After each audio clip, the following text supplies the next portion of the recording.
Selamünaleyküm. Bugün miladi 10 Ağustos 2022 Çarşamba, Hicri 1444 12 Muharrem. Günün ayeti: Suçluları da susuz olarak cehenneme süreceğiz. Günün hadisi: Allah'ın mahlukları hakkında düşünün. Onun zatı hakkında düşünmeyiniz. Çünkü sizler Allah Teala'yı gereği gibi takdir edemezsiniz. Tarihten haberdar olmak için tarihte bugün neler yaşandı hep birlikte bakalım. 610. Peygamber Efendimiz Hazreti Muhammed sallallahu aleyhi ve sellem Allah Celle Celaluhu tarafından Cebrail aleyhisselam vasıtasıyla ilk vahiy yani Kur'an-ı Kerim inmeye başladı. Hazreti Muhammed sallallahu aleyhi ve selleme verilen en büyük mucize olan Kur'an-ı Kerim, Allahu Teala'nın insanlığın tamamına gönderdiği son emirleri kapsayan ve insanların kıyamete kadar dünya ve ahiret işlerini düzenleyen kusursuz, mukaddes kitaptır. 1876. Padişah 5. Murat akli dengesini yitirdiği gerekçesiyle tahttan indirildi. Yerine 2. Abdülhamit Osmanlı tahtına geçti. Osmanlı Devleti'nin dağılma dönemine denk gelen bu dönemde 2. Abdülhamit sarayı istila etmiş Batı yalakası İttihatçı paşalara meşrutiyet sözü vererek tahta çıkabilmişti.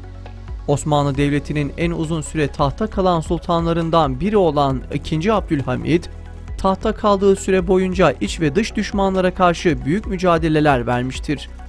Neticede küffar siyasette Abdülhamit'le baş edemeyince satılık piyonlarını devreye sokmuş ve sultan sözde Osmanlı Paşası denilen ırkçı faşist hainler tarafından tahttan indirilmiştir. Abdülhamid'in tahttan indirilmesi sonucunda atılan basiretsiz, ferasetsiz adımlar zaten uçurumun kenarında olan devleti ateşin içine sürüklemiştir. 1914. İngiliz donanmasından kaçan Alman zırhlıları Güben ve Breslau Çanakkale'den geçerek Osmanlı Devleti'ne sığındı. Bu zırhlılara Yavuz ve Midilli adları verildi.